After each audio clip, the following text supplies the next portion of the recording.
पुण्यार्जक हैं।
कौन सा देश?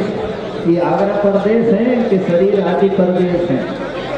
ये तुम्हारे दुर्ग कर्म भाव कर्म ये कर्म सब प्रदेश है। अपना देश खुद आत्मा। आपकी पुस्तक 38 नंबर का प्रश्न निकाले हो, थोड़ी सी नहीं होगी पूजा माता जी की है। लिखो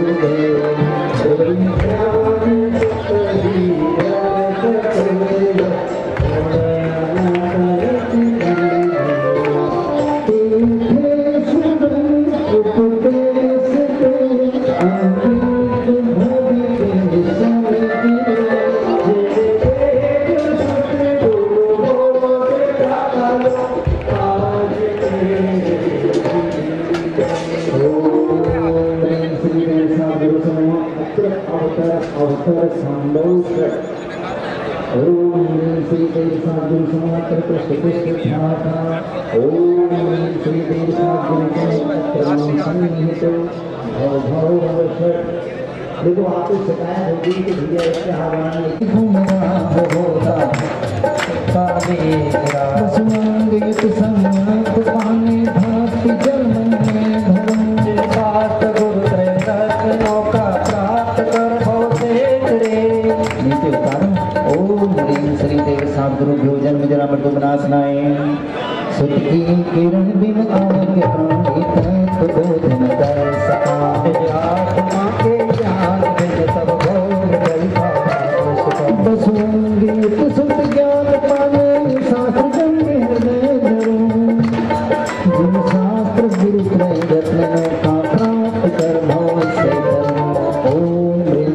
सद्गुरुभ्यः संसार तापनाशनाय चंद्रम निर्वपामीति।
अष्टकर्मणानि धूपं निर्वपामि मोक्षं प्राप्ते फलं निर्वपामि ते श्रावण भवभोग सुखानि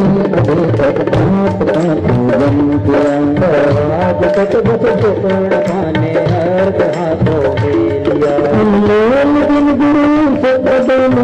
अर्घ मृत्यु सात गुरु सात कर ओम ह्रीं श्रीदेव सद्गुरुभ्यो अनर्घ प्राप्तेर्घं निर्वपान्ते स्वाहा। देखो भाई, हम कभी भूल जाते हैं तो थोड़ी वो क्या समझे दर्द किसी का जिसके दुख ना झेला हो, जो कभी और को हाथ हो जिनके अकेला हो किस्मत की मार जितना रखता है सुनार जना आता है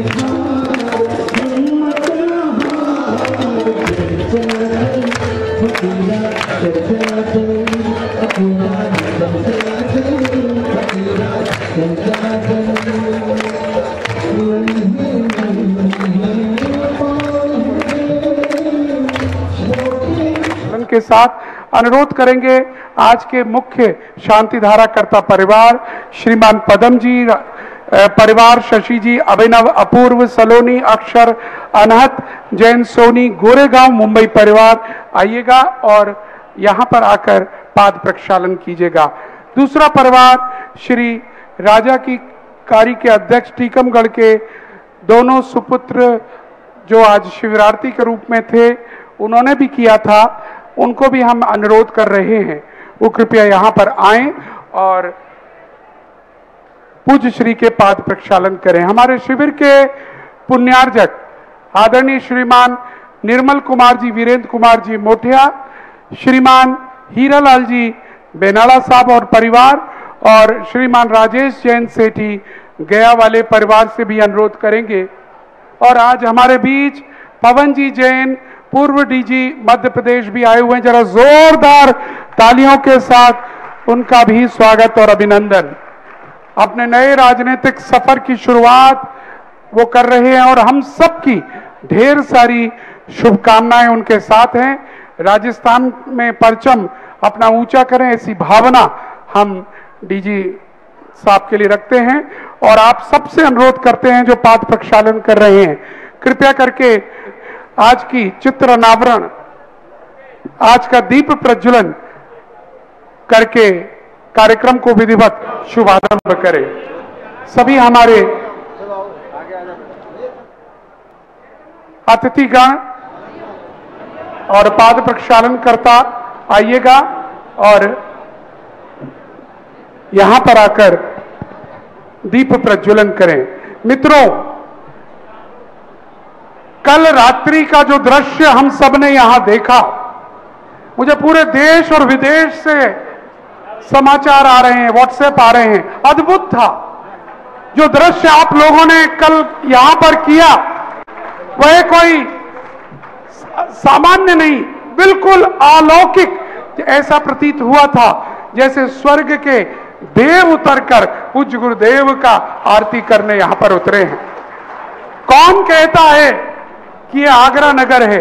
ये आगरा नहीं, ये आगरा तीर्थ क्षेत्र है इस समय। और आज ये पहली बार मैं कहना चाहूंगा कि आगरा ताजमहल के नाम से नहीं जाना जा रहा है, आगरा जाना जा रहा है तो पूज्य गुरुदेव सुधा सागर जी के नाम से। पूरा विश्व आज आगरा की ओर नजर गड़ाई रखा हुआ है। हमारे एक मित्र जो डेली आपको देखते हैं न्यूयॉर्क से, वो कहते हैं काश ये वीडियो मुझे मिल जाए तो मैं न्यूयॉर्क के मुख्य जो चौराहा है उस पर चलाऊं जो कल आपकी आरती थी, इतनी अद्भुत आरती। बोले वहां के लोगों ने शायद ऐसे जीवंत कार्यक्रम नहीं देखे होंगे। और आइएगा, समय हो चुका है, प्रवचनों का अनुरोध करेंगे आज के पावन दिवस पर पूज्य गुरुदेव के मंगल प्रवचन के लिए और सकल दिगंबर जैन समाज भारत की ओर से। जय श्री ओम नमः सिद्धेभ्यः। जय श्री ओम नमः सिद्धेभ्यः। सर्वमंगलमांगल्यं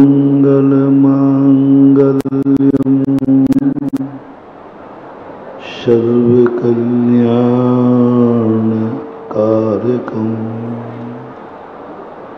प्रधानं सर्वधर्माणां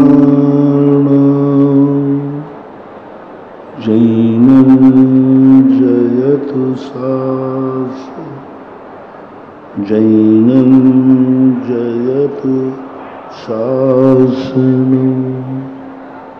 पंच परमेष्टि भगवान के आचार्य श्री गुरुवर कुंद महाराज के आचार्य श्री गुरुवर विद्यासागर महाराज के। बोलिए परम पूज्य जगत पे मेरा पटवार मुनि पुण्य श्री सुधा सागर जी महाराज की, पूज्य क्षुल्लक श्री गंभीर सागर जी महाराज की, उत्तम तप धर्म की।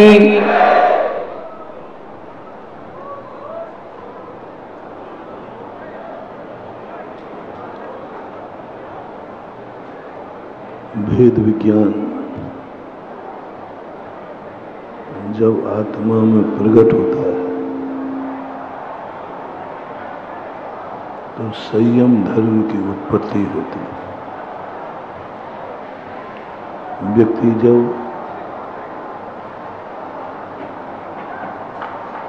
जान लेता है कि यह मेरे लिए अहितकारी है, जो मेरे लिए नुकसानदायक है, और उसमें भी यह जान लेता है कि यह जो हमारी शक्तियों को द्रोहित करता है।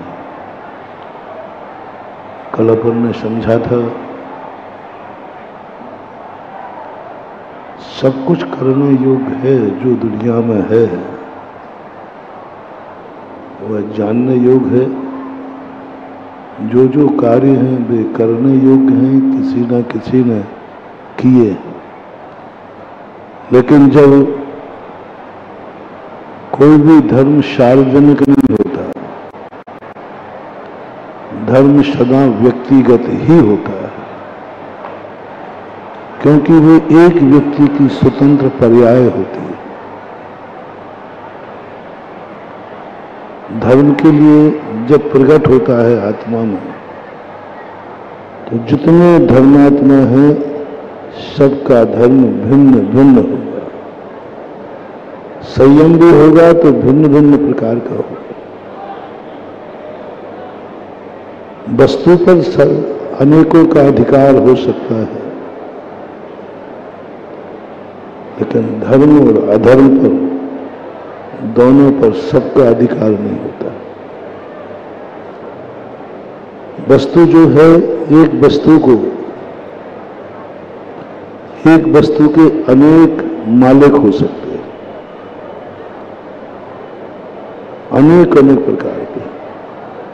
लेकिन उस वस्तु का जब व्यक्ति उपयोग करेगा तो सबके भिन्न भिन्न। एक ही वस्तु इसी को नुकसानदायक है, वही वस्तु किसी को फायदेमंद है। कल हमने कहा था कुछ कार्य ऐसे हैं जो अच्छे हैं लेकिन पर सापेक्ष बुरे हैं। तो हमें यह नहीं मानना है कि जो कार्य दूसरा कर रहा है वो मैं भी कर सकता हूं। नहीं, अधर्म और धर्म ये दोनों अपने आत्मा की स्वतंत्र पर्याय है, जिस पर दूसरे का किंचित मात्र भी अधिकार नहीं होता। वस्तु न धर्मात्मक है न अधर्मात्मक है। वस्तु को भोगने वाला ही धर्मात्मा और धर्मात्मा होता है। वस्तु कभी अधर्मी नहीं होती, वस्तु कभी धर्मी नहीं होती।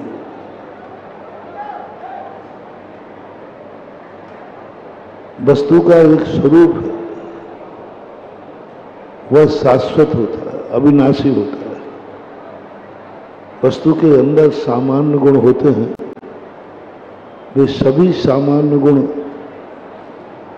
अपनी एक विशेषता रखते हुए कभी अशुद्ध नहीं होते। बड़ी गजब की बात जैनागम में खोजे, सामान्य गुण कभी अशुद्ध नहीं होते, विशेष गुण शुद्ध अशुद्ध होते हैं, सामान्य गुण नहीं होता। सामान्य गुण कभी विकृत नहीं होता। 10 सामान्य गुण होते हैं। सामान्य गुण का अर्थ है जो एक से अनेक पाए जाएं उसको सामान्य बोलते हैं। और वो कभी अशुद्ध नहीं होता। अस्तित्व, वस्तुत्व, द्रव्यत्व, प्रमेयत्व, अगुणत्व, अवगाहनत्व, सूक्ष्मत्व, ये कुछ ऐसे हैं जो हमेशा एक समान, आज तक ना तो इनमें कोई ओम शांति। क्यों भाई, आपको समझ में नहीं आ रहा है कि मैं प्रवचन चालू हो गए हैं?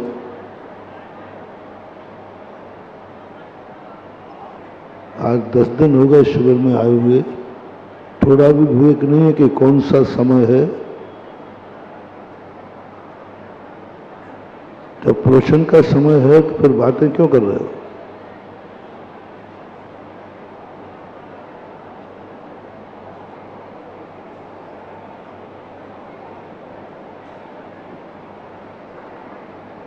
तो कभी सामान्य जाति कभी अशुद्ध नहीं होती है। जाति जाति ही रहती है। विशेष गुण में भी जब जाति बन जाती है तो वो भी अशुद्ध नहीं होती। लेकिन विशेष गुण जब व्यक्तिगत होता है, जो अपनी संपूर्ण जाति में ना पाया जाए, वह होता है विकृत। संपूर्ण जाति में ना पाया जाए, द्रव्य है, ज्ञान दर्शन आदि सब में नहीं पाए जाते, इसलिए ज्ञान अज्ञान हो जाता है। अस्तित्व का कोई सामान्य गुणों का विभाव नहीं है। अस्तित्व का विभाव क्या है? वस्तुत्व का विभाव क्या है? प्रमेयत्व का विभाव क्या है? कुछ नहीं। ज्ञान का विभाव है अज्ञान, दर्शन का विभाव है मिथ्या, क्योंकि ये विशेष गुण है। और विशेष गुण होने से वो कभी कभी दूसरों के द्वारा बाधित हो जाते हैं, दूसरों के द्वारा प्रभावित हो जाते हैं। अपन सबकी दशाएं एक ऐसी ही, अपना विशेष गुण है वो पर से प्रभावित हो रहा है, सामान्य गुण नहीं। सामान्य गुण कभी किसी से प्रभावित होते ही नहीं। आपने देखा पशु पशु से प्रभावित नहीं होता, पशु पशुओं को इतना नहीं देखता जितना मनुष्य पशुओं को देखता है। आकर्षण देखना, पुरुष पुरुष को देखकर आकर्षित नहीं होता, स्त्री स्त्री को देख के आकर्षित नहीं होती, लेकिन पुरुष स्त्री को देखकर आकर्षित होता है, स्त्री पुरुष को देख के आकर्षित होती है। क्यों? सजाति से आकर्षण क्यों नहीं? बालक बालक से उतना प्रभावित नहीं होता जितना बालक बड़े लोगों को अच्छा लगता है। बालक की किलकारी, बालक का खेलना बालक को इतना अच्छा नहीं लग रहा है। बालक बालक को देख के इतना प्रभावित नहीं होता इतना बड़े होते हैं। अनेक राष्ट्रपति जाकर मिलते हैं एक स्टेज पर, उनमें इतना आकर्षण नहीं होता, लेकिन जो आज जनता है उन राष्ट्रपति की एक झलक पाने के लिए दौड़ती है। राष्ट्रपति से आकर्षित नहीं है ज़्यादा, बाजू में बैठे हैं, कुर्सी बैठे हैं, लेकिन पब्लिक, अनेक देश के प्रधानमंत्री मिलते इतना आकर्षण नहीं है जितना आकर्षण विपरीत वालों को होता है। कलेक्टरों की मीटिंग करो, कलेक्टर एक दूसरे को कोई केयर नहीं करते, कोई केयर नहीं करते, कुछ नहीं आता है, देखते रह जाते, देखते ही नहीं। एक बार मैंने आईएएस ऑफिसरों का सम्मेलन किया, उन्हें बड़े बड़े आ रहे, तो दूसरा ऑफिसर आया बाजू, वो बाजू में बैठ गया, बाजू वाले ने कुछ वेलकम ही नहीं किया। मैंने कहा भैया तो कुछ होने के दे, दोनों ही कलेक्टर हैं। और सारी जनता देखने बैठी, अरे साहब कलेक्टर साहब आ रहे, कलेक्टर साहब आ रहे। जहां जाति बन जाती है वहां आकर्षण खत्म हो जाता है। जितना आकर्षण अपन को पुद्गल से है, पुद्गल को पुद्गल से नहीं। विजाति करो, आकर्षण बढ़ेगा। कुछ ऐसा बताओ जो तुम्हारे में नहीं है और उसमें है, आकर्षण बढ़ जाएगा। जो हमारे पास है वही दूसरे के पास है तो आकर्षण खत्म, इच्छाएं खत्म। इच्छाएं उत्पन्न कब होती हैं ये पकड़ो पहले। आज उत्तम तप ही है ना, उत्तम तप है। संयम के बाद तप को रखा है। संयम में भेद विज्ञान हुआ था। संयम में अपन ने ये किया था कि ये ठीक नहीं है, भली करने योग्य है, लेकिन मैं कौन हूँ, कहाँ हूँ, कैसे हूँ, ये चर्चा की थी। आज अपन देखें इच्छाएं उठती कहाँ से, क्या कारण बन रहा है। कभी कभी तो इतनी बड़ी इच्छाएं हो जाती हैं, ये इच्छाएं, महत्वाकांक्षाएं हमें वर्तमान के सुख से वंचित कर देती है। अतीत के गम को हम भूल सकते हैं, अतीत की यातनाओं को हम भूल सकते हैं, अतीत भुलाया जा सकता है, लेकिन भविष्य की कल्पनाओं से रहित कोई हो नहीं सकता है। अतीत भूल जाओगे भैया, देखो आप नियम ले लो, जो कुछ गलती हो गई क्षमा मांगो। महाराज जी ठीक है, आप कह रहे हो तो मांगे लेता हूं, लेकिन अब कहें कि भविष्य में तुम कसाय राग द्वेष नहीं करोगे। भाई साहब ये तो नहीं कह सकता, नहीं करूंगा पक्का है, लेकिन हो जाए तो। अतीत भुलाया जा सकता है, भविष्य नहीं भूलता है। ऐसा हो ही नहीं सकता कि हम कोई क्रिया करें और उसमें हमारी कोई महत्वाकांक्षा ना हो। कोई भी क्रिया एक्स वाई जेड, तुरंत कोई इच्छाएं ऐसी होंगी, तुरंत। बिना इच्छा के कोई कार्य करता है तो पागल करता है, उन्मत्त करता है, विक्षिप्त करता है। ज्ञानी व्यक्ति कभी भी बिना इच्छा के कितना भी वीतरागी बना दो, कितना भी कह दो कि भाई निष्काम भक्ति, निष्काम कार्य करो, कर्म किए जा, फल की चिंता मत कर रहे इंसान, ये सब कहने की बातें हैं। ये सब कहने की बातें हैं। कर्म करेगा क्यों जब फल नहीं है? तो अर्थ क्रिया की तरफ जब तक ध्यान नहीं है, भाव शून्य क्रिया, अभिप्राय शून्य क्रिया रथ्यापुष्प के समान है। आप रेलवे स्टेशन पे गए, उसने कहा टिकट दे, तो बोले साहब हमारी कोई इच्छा नहीं है, आप तो जहां के टिकट दे दो वहीं चला जाओ, जहां का टिकट दे दो चला जाओ, मेरी कोई इच्छा नहीं। कैसे चलेगी?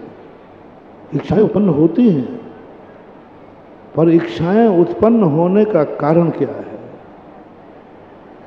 पहले अपन समझें, क्या हम इच्छाओं से रहित हो सकते हैं? नहीं हो सकते। प्रयास करें हम इच्छाओं से रहित हो जाएं, हम स्थित प्रज्ञ हो जाएं, हम ऐसी निर्वेद दशा को प्राप्त हो जाएं, वो आज संभव नहीं। वो संभव सप्तम गुण स्थान से ऊपर होता है। कर्म करता है लेकिन इच्छा नहीं होती, क्रिया करता है लक्ष्य नहीं होता,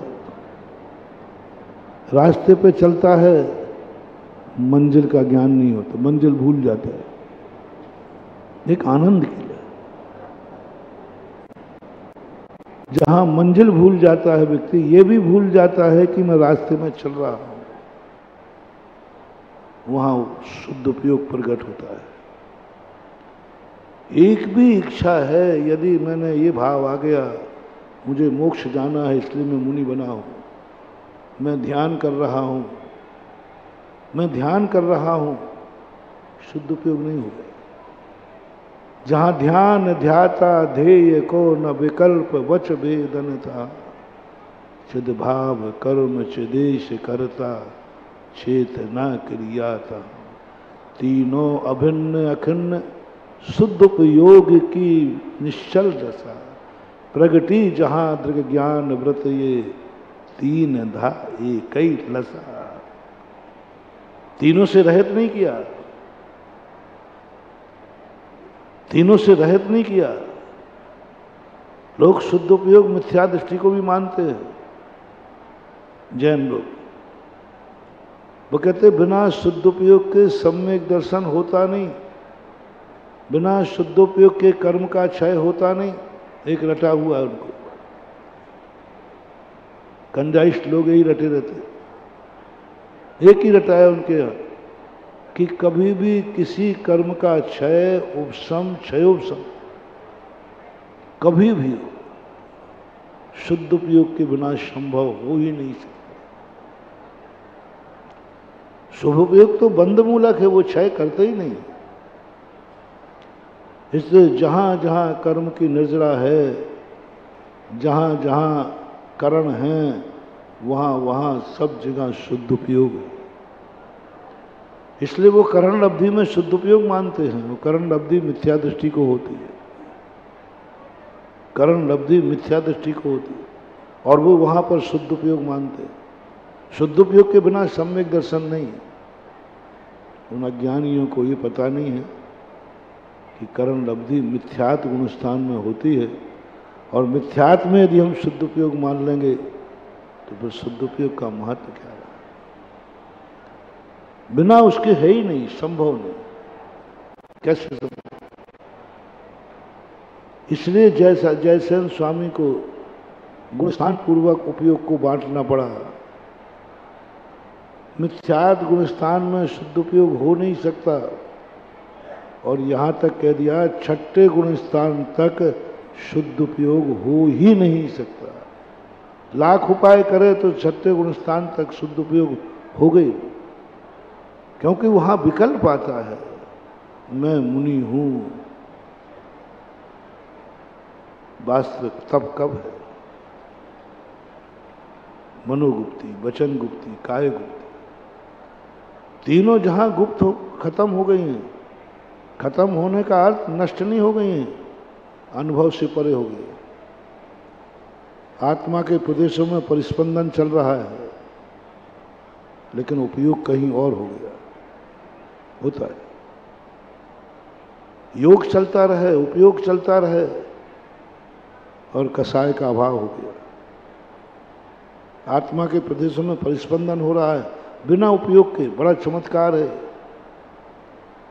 बिना उपयोग के छद्मस्त संसारी प्राणी को कभी भी योगों का स्पंदन होता ही नहीं है। स्पंदन हो तो वो योग नहीं कहलाता। लेकिन एक दशा ऐसी है जहां मन वचन काया में उपयोग नहीं है, फिर भी तीनों योग हैं अरहंत परमेष्टि। उनका उपयोग मन वचन काया में नहीं है, तीनों योग। 11वें 12वें स्थानवर्ती जीव, उनका उपयोग योग में नहीं है, वो तो आत्मा के शुद्ध उपयोग में चला गया, फिर भी योग है। अब ऐसी दशा जब आ जाए, मनोगुप्ति, वचन गुप्ति, काय गुप्ति, उत्कृष्ट रूप से ये धर्म, उत्कृष्ट रूप से तप है। उत्कृष्ट दशा तप की कौन सी है? अपन ऊपर से नीचे की तरफ चलते हैं। सर्वोत्कृष्ट दशा जहां कोई इच्छा है ही, मोक्ष की भी इच्छा नहीं, संसार की भी इच्छा नहीं। वर्तमान पर्याय, उन पर्यायों के अनुभव से बाहर कर दो, अनुभव से बाहर। मुनि है लेकिन मुनि का अनुभव नहीं, मार्ग में चल रहा है लेकिन मार्ग का अनुभव नहीं, मंजिल में पहुंचना है लेकिन उसको अनुभव नहीं, कुछ नहीं, एकदम स्थित प्रज्ञ होता है। गजब की ऐसी कैसी, जहां ध्यान ध्याता ध्येय को न विकल्प वच भेदंता। ध्येय का भी विकल्प नहीं, ध्येय का भी विकल्प, मोक्ष का विकल्प नहीं, आत्मा का विकल्प नहीं, कुछ भी नहीं, परिणाम ही नहीं आना चाहिए। मैं मोक्ष मार्गी हूं, मोक्ष जा रहा हूं। मोक्ष निकाल दो दिमाग से, उत्कृष्ट तप, इसे मोक्ष की इच्छा भी खत्म हो गई, ध्येय खत्म। ध्यान, मैं ध्यान कर रहा हूं, मैं ध्यान चल रहा है, उसका भी खत्म। ध्याता, मैं जीव हूं, मैं मुनि हूं, आदि आदि सब खत्म। जीव की अनुभूति खत्म। गजब, जीव की अनुभूति, मैं जीव हूं, अनुभूति खत्म। जीव की अनुभूति खत्म, द्रव्य की अनुभूति खत्म। मैं जीव द्रव्य हूं, ऐसी इच्छा उठना भी सर्वोत्कृष्ट तप नहीं है। मैं जीव हूं, मैं सुखी दुखी हूं, मैं ज्ञान दर्शन स्वभावी हूं, नहीं, मुझे पता नहीं मैं कौन हूं, बस मैं मात्र ज्ञायक स्वभावी हूं। बस समानाधिकरण, भेद नहीं करना। मैं जीव हूं नहीं, मैं आत्मा हूं नहीं। और आत्मा में भी यदि आत्मा को विषय बनाया है तो आत्मा नाम की चीज, पूज्यवर कुंद भगवान ने शास्त्रों में आत्मा को विषय बनाया। आत्मा कोई चीज है ही नहीं, न 6 द्रव्यों में है, न 7 तत्वों में है, न पदार्थों में है। आत्मा पता नहीं है कहां से आई। और वो कह रहे अप्पा अप्पा में रहो, कहाँ रहूं? जीव जीव में रहूं। इनमें परम झानम माँ चिट्ठ माँ चिंता किम जैन हो तेरो। अप्पा अप्पम में रहो, इनमेव परम हवई झानम। समझ में नहीं आया क्या है। 2 गाथाएं कही, एक शुभोपयोगी की गाथा कही। आज 2 गाथाएं तप के रूप में प्रस्तुत हैं। एक गाथा में कहा मां चिट्ठ है, मां चिंता है, कुछ भी मत करो। लेकिन उसके पहले कह दिया जम किंच भी चिंतन तो निरीह वित्ते हवे जदा साहू। उसके पहले एक और कहा था मां मुझ्झय मां रज्जय मां दुस्सह किम में हो। मां मुझ्झय मां रज्जय मां दुस्सह है, इतनिठ अथेसु थिर में छई, ऐसा कहा। मां मुझ है, मोह मत करो। मां रज्जय, राग मत करो। मां दुष्य, द्वेष मत करो। इष्ट अनिष्ट की कल्पना मत करो। तब की शुरुआत यहां से होती है। मां मुझ है, मोह मत करना। अभी रोका नहीं है, तुम्हें कुछ भी नहीं कहा। मोह मत करना, राग मत करना, वस्तु देखो। वही कल वाली बात, देखने में बुराई नहीं है, लेकिन राग मत करना, द्वेष मत करना। और ये गाथा कहने के बाद पूज्यवर नेमिचंद महाराज ने कहा, यदि तुम्हारी ये बात बन जाए तो जम किंच विचिंतन तो निरीह वित्ते हवे जदा साहू लद्दूणम ये अत्तम तदाहु तम लक्ष्यम जान, ऐसा कुछ है। जम किंच विचिंतन तो, कुछ भी चिंतन करो। जैसे मैंने सत्य के दिन कहा था, सब जानो, सब देखो, सब सुनो, सब करो। वस्तु जानने के लिए है, तुम ज्ञाता हो, जानो। लेकिन कल संयम ने सारे हाथ पैर बांध दिए। संयम ने सारे पे स्टे ऑर्डर लगा दिया। ऐसे ये कहते हैं नेमिचंद महाराज, पहले तो छूट दे दी। जम किंच विचिंतन तो निरीह वित्ते हवे जदा साहू, तुम्हें जो चिंता करना हो करो, जो चिंता करना हो, कोई पाबंदी नहीं। निरीह वित्ते हवे जदा साहू, बस निरीह वित्ती से करना। ये निरीह वित्ती क्या है? ये निरीह वित्ती क्या है? निरीह वित्ती क्या है? उस चिंतन से कोई अपेक्षा ना रखे तो चिंतन काय का करें। कोई इच्छाएं ना रखें, चिंतन काय के लिए करेंगे। तब उन्होंने जाकर अंत में कहा, अच्छा तुम्हें निरीह वित्ती बिना चिंता के नहीं होती है? नहीं, जब भी चिंतन करता हूं कोई ना कोई इच्छा होती है। तो बाद में एक अंत में एक गाथा बहुत मार में कही। अब देखना किस ढंग से, पहले तो छूट दे दी, जाओ बेटा जितना जो करना है करो, और पीछे से स्टे ऑर्डर भेज दिया, ये मत करना। सत्य के दिन कह दिया सब कुछ करो, दूसरे दिन कह दिया क्या तुम कौन हो। ऐसे यहां कर रहे। पहले कह दिया जम किंच विचिंतन तो निरीह वित्ते हवे जदा साहू, और बाद में कहते हैं मां चिंता है, मां चिट्ठ है। मां चिंता है, चिंतन मत करो। मां चिट्ठ है, चेष्टा मत करो। इनमेव परम हम जानम, अप्पा अपम में रहो। इनमेव परम हवे जानम। आत्मा मिल ही नहीं रही। जीव मिल गया, जीव तत्व मिल गया, जीव पदार्थ मिल गया। आत्मा किस चिड़िया का नाम है पता ही नहीं।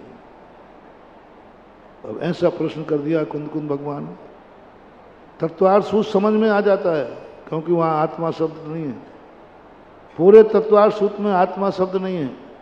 पूरे षटखंडागम में आत्मा शब्द नहीं है। सिद्धांत ग्रंथों में कहीं आत्मा शब्द नहीं है। ये दुनिया में कहीं आत्मा शब्द नहीं है। दुनिया में कहीं आत्मा है ही नहीं। जीव है, वो द्रव्य है। जीव तत्व है, वो पर्याय है। जीव पदार्थ है, अधिष्ठित है। आत्मा क्या भला है? क्या है ये आत्मा? ओहो, बहुत कठिन है। जीव को जानना हो तो 2 मिनट में जानने में आ जाए। जीव को पकड़ना हो तो 2 मिनट पकड़ में आ जाए। ज्ञान दर्शन जहां है, सुख दुख जहां है, वो जीव है। जिसको सुख दुख की अनुभूति होती है, जो जानता देखता है। कुंद स्वामी कहते हैं मैंने जीव की बात नहीं कही, मैंने जीव की बात नहीं कही, मैंने जीव को जानने की बात नहीं कही, मैंने जीव का ध्यान करने की बात नहीं कही। जीव जीव में रहो नहीं, अप्पा अप्पम में रहो, आत्मा को जानो। और आत्मा है ही नहीं। और बिना आत्मा के अध्यात्म नहीं हो सकता। आज द्रव्य तत्व और पदार्थ का दिन नहीं है, आज दिन है आत्मा का। आत्मा को जाने बिना आज तप प्रकट नहीं होगा। जीव को जानने वाला कभी तपस्वी नहीं हो सकता, क्योंकि जीव पर सापेक्ष होता है। जीव 10 प्राणों से जीता है, जीव ज्ञान चेतना से जीता है।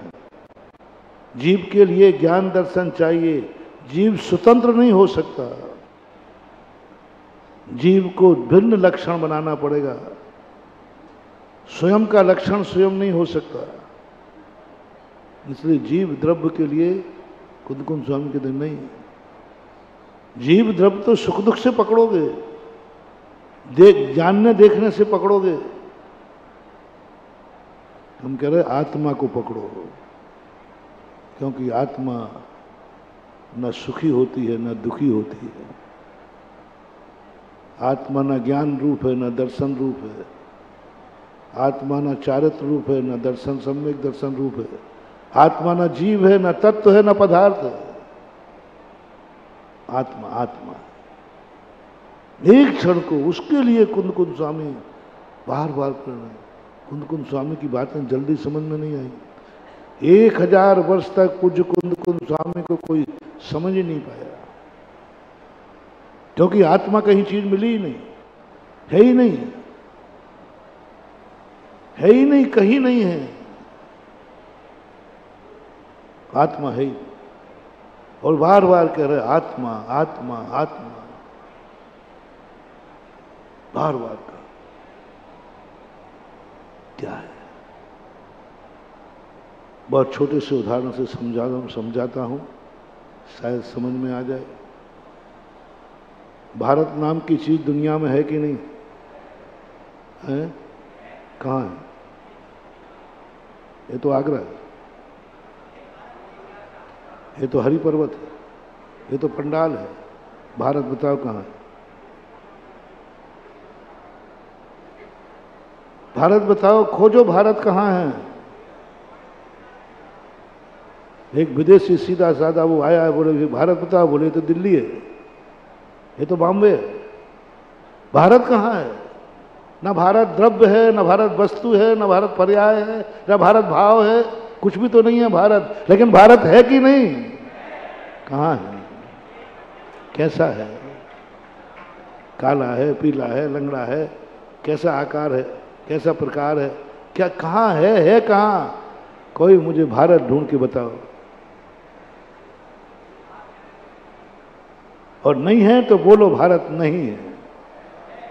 इसी में तो लोग नास्तिक बन गए। ये विज्ञान बस यही पागल हो गया। विज्ञान विज्ञान कहता है आत्मा फात्मा है कहाँ? कहाँ है बताओ आत्मा? कोई बता दो। आज विज्ञान कहता है बताओ आत्मा कहाँ है? कान में है, आंख में। हमने तो पूरे चीड़ फाड़ के देख लिया, पूरे शरीर को चीड़ फाड़ के देख लिया, आत्मा कहीं दिखी नहीं, दिखेगी भी नहीं। चलो विज्ञान से चुनौती देता हूं, आत्मा तो हम बाद में बताएंगे, वो तो हम फिर भी दिखा देंगे। तुम भारत दिखा दो कहाँ है। एक व्यक्ति कहीं भी दिखा दो, भारत इसका नाम है, आप मुझे उठा के दिखा देना, ठीक है? पूरे भारत के नक्शे में दिखा देना भारत ये है। अवान्तर सत्ता ही दुनिया है, महासत्ता। अवान्तर सत्ता हमें पकड़ में आती, महासत्ता नहीं। भारत मात्र एक अनुभव का विषय है, भारत मात्र एक अनुभूति का विषय है, भारत मात्र एक संस्कार का विषय है, भारत एक संस्कृति है। भारत कोई वस्तु नहीं है, भारत संस्कृति है, भारत एक संस्कार है। हर देश की पहचान संस्कृति होती है, संस्कार होते हैं। और संस्कृति कुछ नहीं होती बंधुओं, पर्याय से भी ऊपर होती है। और उसकी अनुभूति जब व्यक्ति को हो जाती है, तुम्हारे शरीर में ही बता दो, तुम्हारा शरीर कहाँ है? कहाँ है बताओ? ये हाथ है, ये गतेली है, ये तो उंगली है, ये तो नाखून है, ये तो कंधा है, ये तो गर्दन है, ये तो सीना है, येとपीठ है, ये तो पेट है, ये तो पैर हैं, ये तो हाथ हैं, ये तो सिर है। शरीर कहाँ है?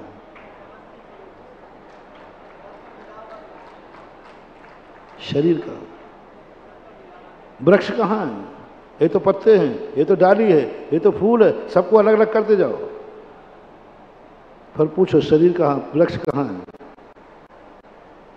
किस चिड़िया का नाम वृक्ष है?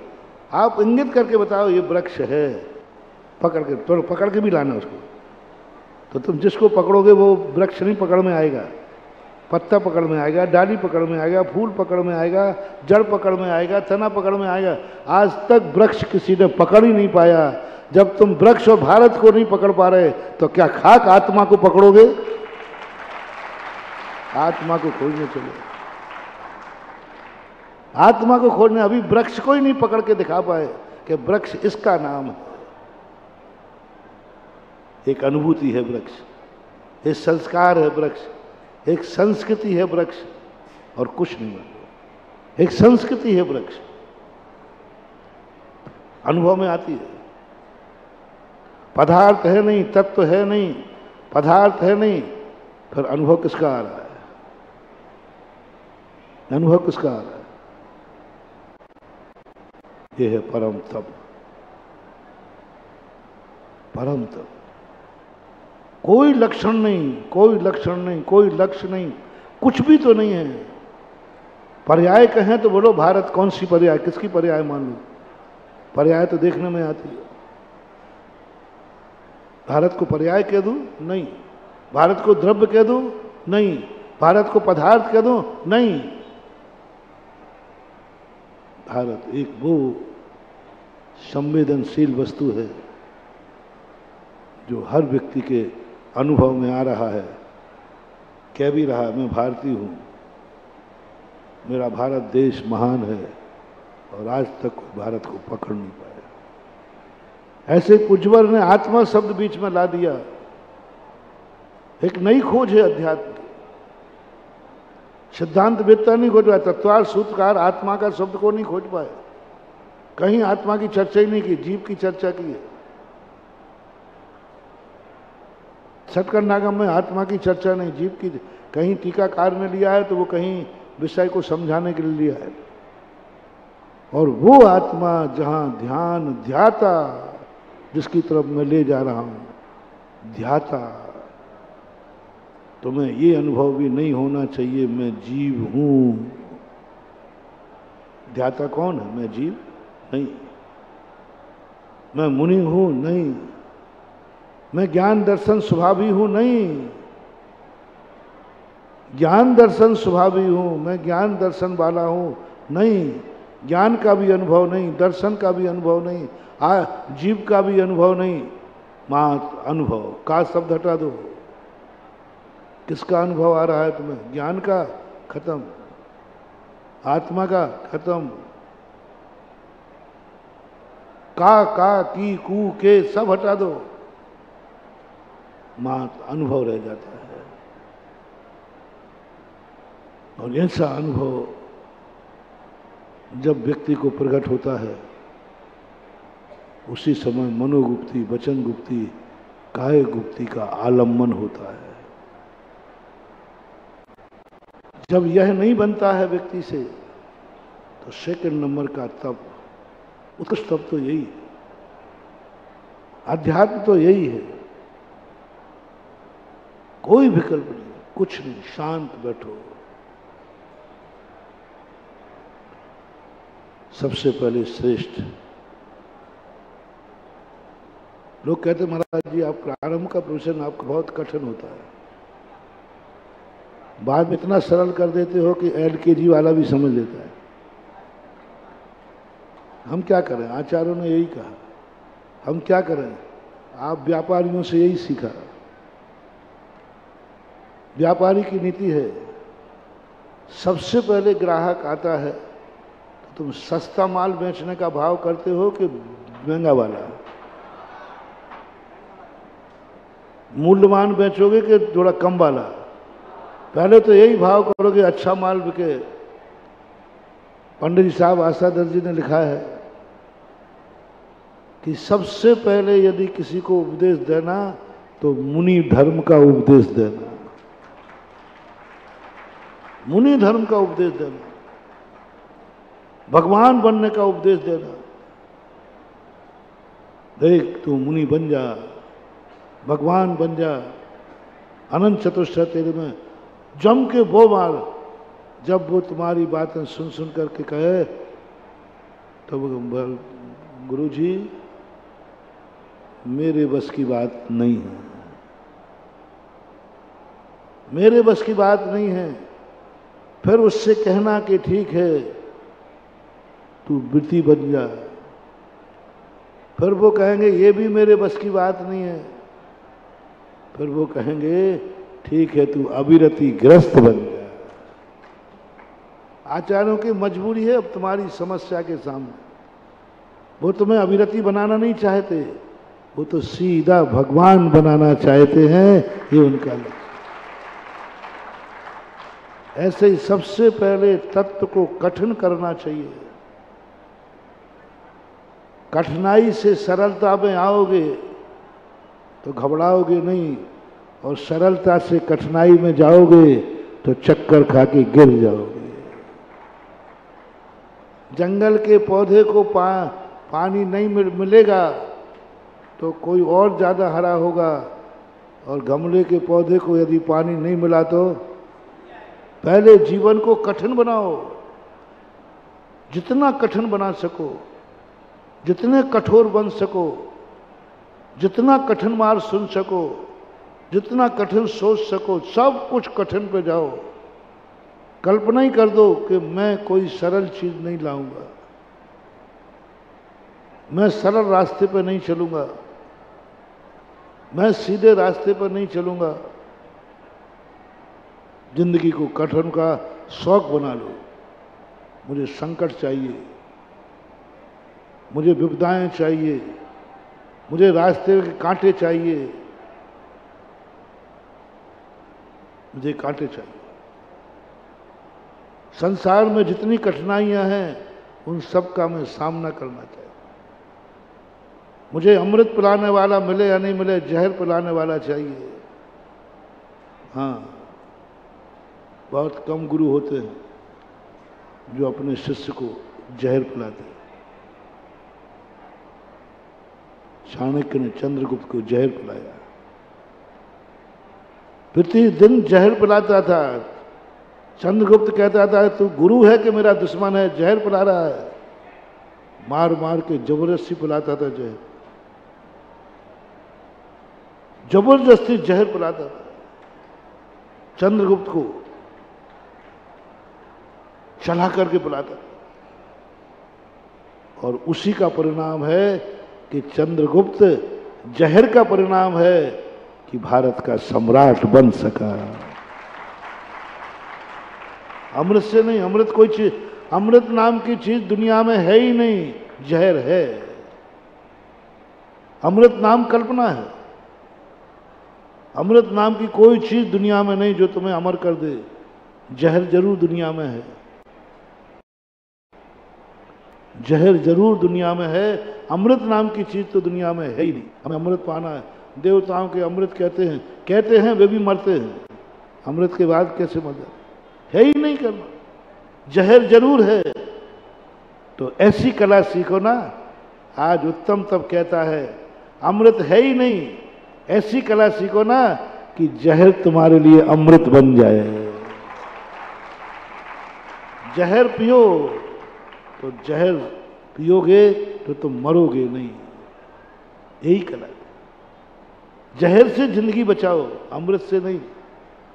अपना दिया। जहर कड़वा होता है, बहुत जहर होता है। चाणक्य खुद बैठ करके पिलाता था। जहर पीने की बात आई और चाणक्य रसोई में पहुंच जाता था। और चंद्रगुप्त तो जहर को फेंकने का प्रयास, रसोइयों को पटा लिया कि तुम कह देना जहर डाल दिया, मैं डाला। चाणक्य कहता है जहर मैं रसोइयों से डलवाऊंगा इन्हें, मैं खुद लेके आऊंगा। वो खुद लेके आता। क्या गजब की चीज। सन 1900 लगभग 82 की घटना है, नैनागिर की। मुझे मलेरिया हुआ, मलेरिया बिगड़ गया। अब वो मलेरिया में एक धना पंचक का काढ़ा चलता है, सब कुछ कड़वी चीजें होती हैं। अब वैसे ही खाने की इच्छा नहीं, वैसे वो धना पंचक का काढ़ा पियो, बहुत कड़वा, जहरी मान लो वो तो हम क्या थोड़ा बहुत पिए और डाल देवे, नीचे डाल दे। अब किसकी मजा आ रही जो हमें रोके? किसी ने आचार्य से कह दी महाराज जी ये ठीक कैसे हो गए, काढ़ा तो पीते ही नहीं। तो आचार्य ने कहा काढ़ा क्यों नहीं पीते? मैंने कहा वो जहर रहता है, काढ़ा बहुत कड़वा रहता है। आचार्य ठीक है, कल से आचार्य से स्वयं आके खड़े हो जाओ। अरे मैं आचार्य से कहूँ महाराज जी आप तो पधारो, नहीं नहीं हम चले जाएंगे, चले जाएंगे। वो जानते हैं शिष्यों की चोरी चपाटों के। आचार्य जी आप नैनागिर में थे, ऊपर ही आहार होता था, पूरे आहार में नहीं आवे। बस जैसे ही काढ़ों ने कह के रखा था, काढ़े का नंबर आते ही मुझे इशारा कर देना, काढ़े का नंबर आते ही वो खड़े हो जाते। हम नहीं नहीं पीना है, पीना पीना पियो पूरा, कुछ नहीं आज्ञा है पीना है। 2-2.5 महीने वो काढ़ा बुलाया पर बुखार नहीं उतरा। आचार्य जी कहते तू ठीक कैसे होगा? मैंने कहा तुमकी काढ़ा बंद करवा दो।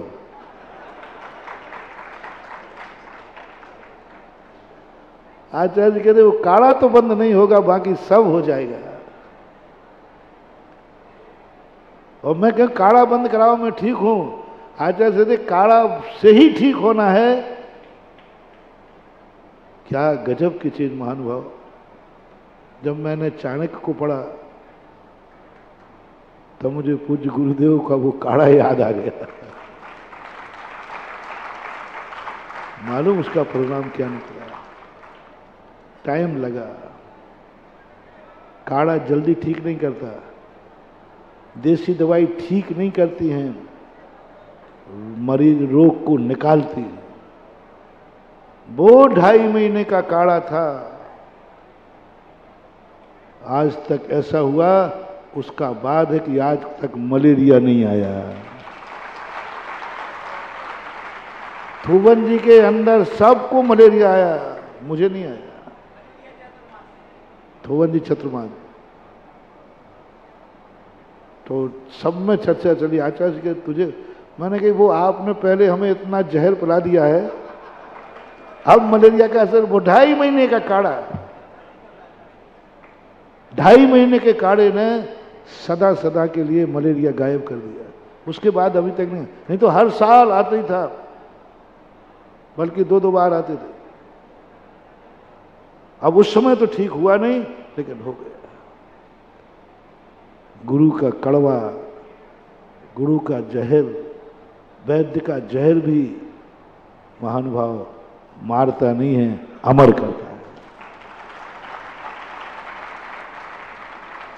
अमर करता है। अपन को लगता है कि ये कड़वा है, जहर है, नहीं है।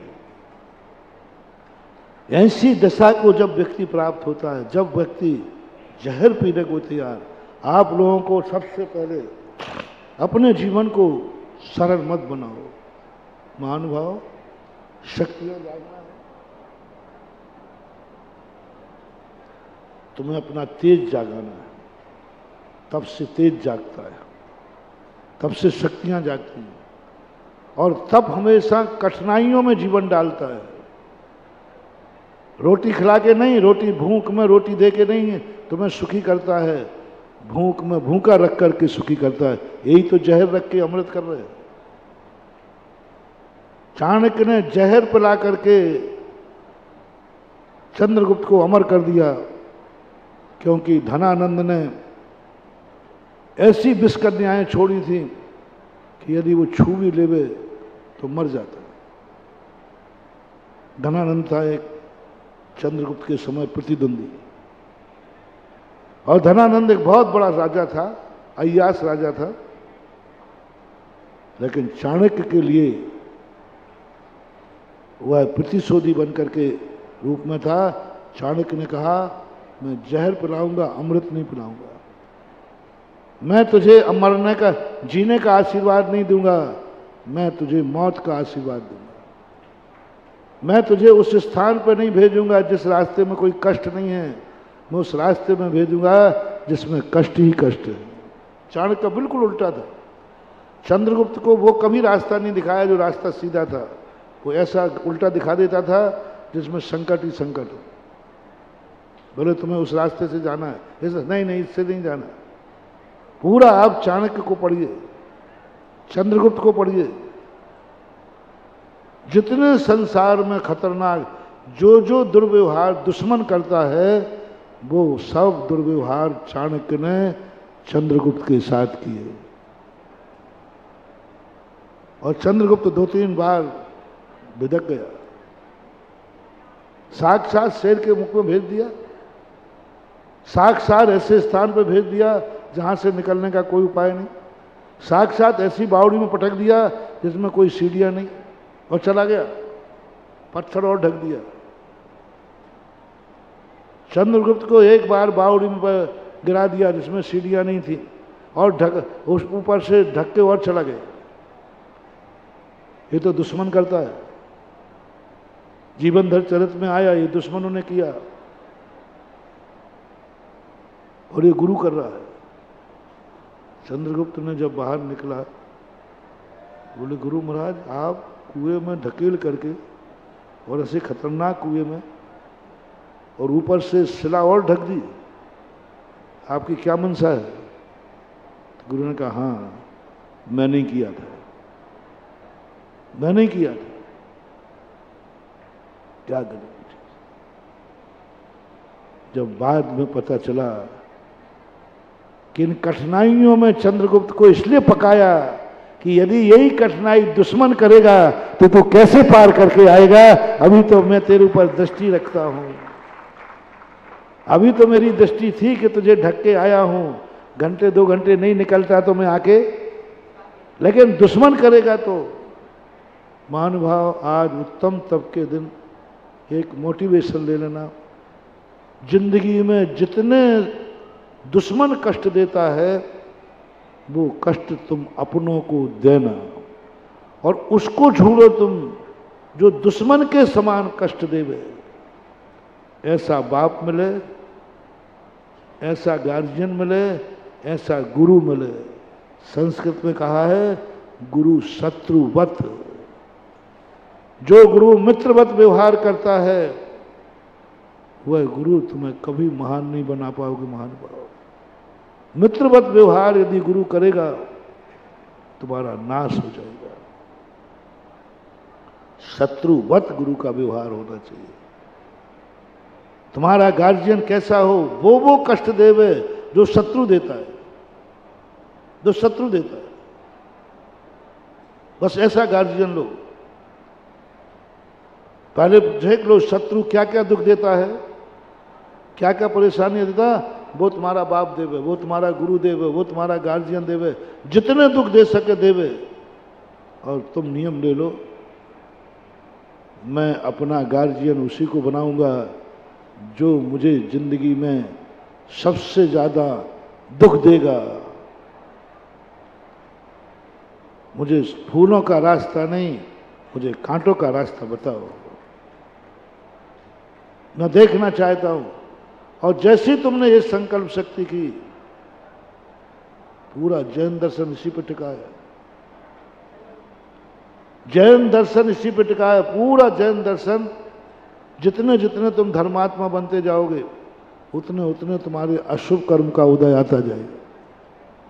अशुभ कर्म का उदय आता। जो जो सुख के कारण थे, महावीर ने अपने फॉलोवर से सब छुड़ा दिया। जो जो सुख के कारण थे, एक नहीं रहने, गिन गिन के छुड़ाया। संसारी प्राणी किस में सुख मानता है? बोले बहुत बढ़िया परिवार हो, माँ बाप की छाया हो तो मेरा जीवन सुखी है, हरा भरा परिवार है। महावीर अपने से कहते हैं, ये क्या कह रहे हैं? मेरे माँ बाप जीवित हैं, मेरा परिवार जीवित है, मैं सुखी हूँ। तू मेरा भक्त है ना? बोले हूँ। तो तू सारे परिवार को और माँ बाप को छोड़कर इनसे भी ज्यादा सुखी होके दिखा। बताओ क्या आदत है? कोई तो माँ बाप की छाया में सुखी होकर सुखी होता है। महावीर कहते तो इनकी छाया छोड़ दे और फिर सुखी होके दिखा। सब परिवार कुटुंब छोड़ा दिया। जो सुख देने वाला था उन्होंने कहा नहीं, छोड़ो माँ बाप को, अच्छे माँ बाप को छोड़ो, परिवार को, अच्छे परिवार को। अरे धन से दुनिया को सुख मिलता है, धन से दुनिया को सुख मिलता है। महावीर ने कहा नहीं, धन के बिना तू सुखी होकर दिखा। छोड़ दे, कौड़ी भी तेरी नहीं, ये दुश्मनी तो नहीं क्या? अरे चोर भी कम से कम कुछ तो छोड़ के जाता है। थोड़ी दया करो तो चोर भी 2-4 रुपया दूध पानी को तो छोड़ देगा। महावीर ने तो ऐसे कहा, ये कौड़ी भी नहीं छोड़ी। चोर भी होता, डाकू भी होता, दुश्मन भी होता, तो कुछ तो छोड़ के जाता, कुछ तो छोड़ ही देता। अरे और वो छोड़ता है नहीं छोड़ता, लेकिन जो बैंक में जमा है वो तो बचा रहता। कम से कम जो जमीन जायदाद थी वो तो बची रहती। लेकिन महावीर ने तो ऐसी कुड़की की अपने नियरेस्ट भक्त की कि ना बैंक बैलेंस रहा, ना जमीन जायदाद रही, ना चल रही ना अचल रही, और चौराहे पर खड़ा कर दिया, एक कौड़ी भी नहीं है, और संसार का सबसे सुखी होके दिखा। मजा कहा ना जाए इस कंगाली का। धन दौलत वाले कंगाल है और मेरे महाराज माला माल। ये क्या है? ये उत्तम तप का आनंद। देखो तप कभी सुख देने वाला नहीं है, सब छुड़ा दिया। अरे कितना भी चोर हो, कम से कम एक अंडरवियर बनियान तो बचने देगा।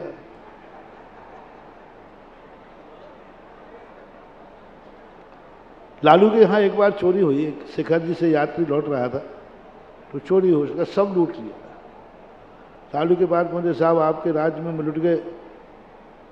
बोले क्या? बोले सब लुट गया साहब, अंडरवियर बनियान बचा। बोले साहब तुम झूठ बोल रहे हो, मेरे राज्य में तुम लुट ही नहीं सकते। बोले साहब मैं लुटाऊं? बोले झूठ बोल रहे हो, यदि मेरे राज्य में लुटे होते तो अंडरवियर बनियान कैसे बच गया? इसी प्रकार तुम महावीर के भक्त हो नहीं सकते। यदि महावीर के भक्त होते तो ये अंडरवियर बनियान कैसे बचा? महावीर तो वो भी नहीं छोड़ता है, बोले ये भी उतार दे। सब छुड़ा दिया, चलो अब तो साता है। बोले नहीं, तू और साता से बैठ जाए मेरे रहते हुए। देव साहब केस चुखड़वा दिए, देव साहब आहार दिखा दिए, अंतराय बता दिए, सब। एक भी चर्या सुख देने वाली नहीं है भगवान महावीर स्वामी की, एक भी चर्या। जितनी चर्या उन्होंने बताई सब कष्टदायी है, और नहीं हो तो आप खुद बता दो। जो दशा महावीर ने अपने मुनि की है, वह दशा तुम्हें सुखदायी लगती कि दुखदायी? केसवन सुखदायी लगते हैं तो करके दिखा ले। अरे मुंडन करने की बात कही कि 1 नंबर 2 नंबर करके लाओ, उसी में 2-3 बच्चे छुप करके बाल नहीं कटाए, उसी में तुम्हारी नानी मर रही है, और ये और कह दें कि अगले शिविर में सभी शिवराज जी केस लॉन्च करेंगे। मुंडन नहीं, मुंडन नहीं, एडमिशन फीस है ये, केस लॉन्च करके दिखाओ। हाँ, कठिन कठिन, बहुत कठिन, पूरी कठिनाई। जितना मतलब कुछ नहीं, थोड़े बहुत, कुछ थोड़ा बहुत भी सहायता बनती तो भाई कोई शेर आ जाए हमें खाने कोई मार बचने का कोई उपाय नहीं, ये तो दुश्मन करता है। ऐसी बचने का कोई उपाय नहीं दिया। शेर आ जाए तो मैं भाग जाऊं, नहीं भागना, भागोगे नंबर कटेंगे। तो शेर खा जाए तो खा जाए, बोले मर जाओ तो मर जाओ। ओ क्या दुश्मन की भाषा है। शेर आ जाए तो मुझे बचने का उपाय क्या है? भाग जाऊं? नहीं। पत्थर मारो? नहीं। तलवार दे दो? नहीं। कुछ नहीं। ओहो, यहां तक कह दिया वो तुम्हें मारेगा, लेकिन तुम उसको मारने का भाव भी नहीं करोगे, उसको दुख देने का भी भाव नहीं करोगे, उसके प्रति देश भाव नहीं रखोगे। वो तुम्हें लौंच के खा रहा है और तुम उसके कल्याण की भावना करोगे। महावीर के शिष्य कुछ नहीं, ची पुट नहीं, थोड़ा मन से बुरा विचार नहीं। क्या है ये? तो दुश्मन का व्यवहार है कि मर रहा हूं तो बचने का कोई उपाय नहीं। सब तरफ से हाथ पैर बांध दिए, हाथ पैर बांध दिए, जैसे दुश्मन बांध के मारता है ना, मर जा, लेकिन तू हाथ पैर नहीं हिलाएगा, शेर को हटाएगा नहीं, शेर को मारेगा नहीं, कुछ नहीं। तो बड़े बड़े महाराज हुए, उनकी क्या दुर्दशा हुई, कैसे मरे, दहल जाता है। लेकिन मरे तो दुर्दशा पूर्वक, लेकिन जन्मे सीधे सिद्धालय में। मरे तो दुर्दशा पूर्वक है, सुकौशल मुरी की बोटी बोटी खा ली, लेकिन जन्मे कहाँ है? सिद्धालय में। जब गुरु धर्म दुख देता है तो आज उत्तम तप को सुख का साधन मत मानना, पूरा का पूरा दुख ही दुख है इसमें। तो अपना मन बना लो, हम संसार के हर दुख को झेलने के लिए तैयार हैं। महावीर पहले पूछते हैं, सुख नहीं दुख झेलने को तैयार हो? मौत आएगी तो तैयार हो, दुश्मन आएगा तो उसके प्रति द्वेष भाव नहीं रखोगे, पूरे दुश्मनों का व्यवहार, तुम कुछ भी नहीं करोगे।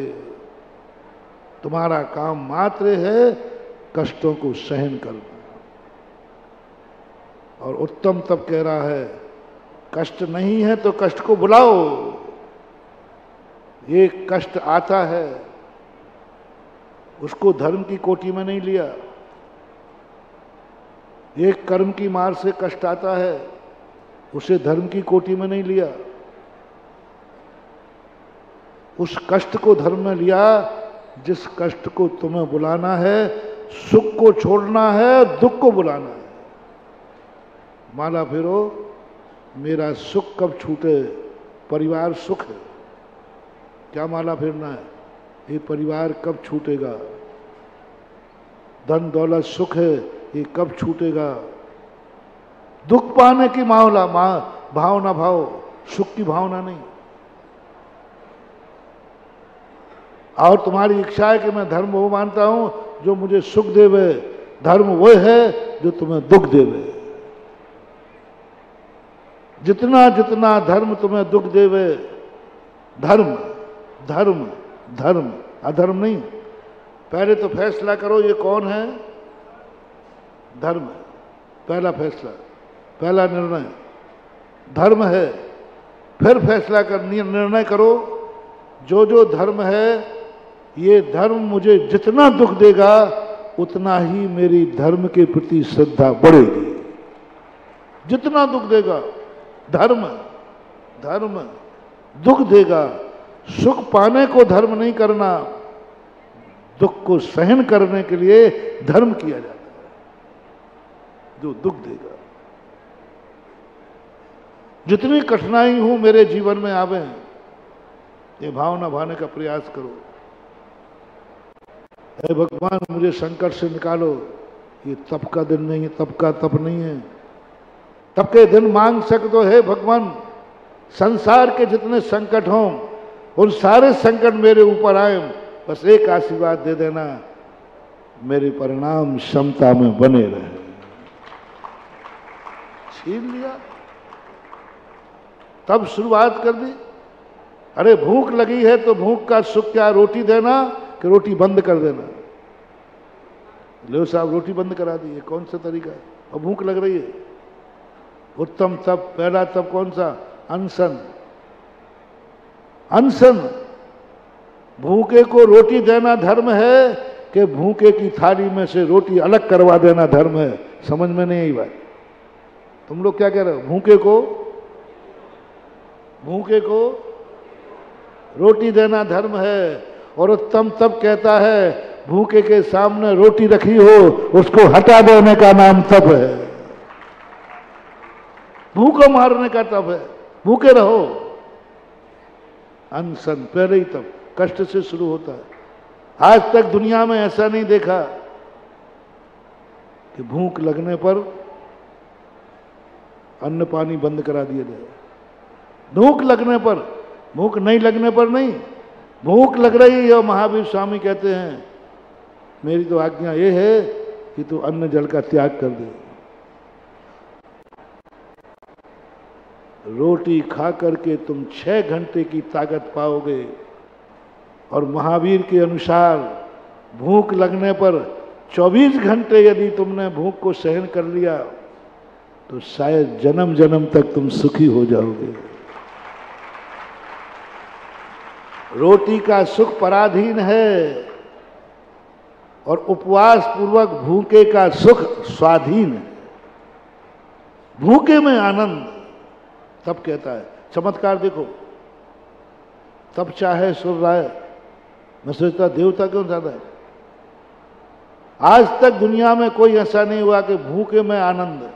रोटी खा के आनंद मनाने वाले बहुत देखे, बढ़िया भोजन बन गया बहुत देखे।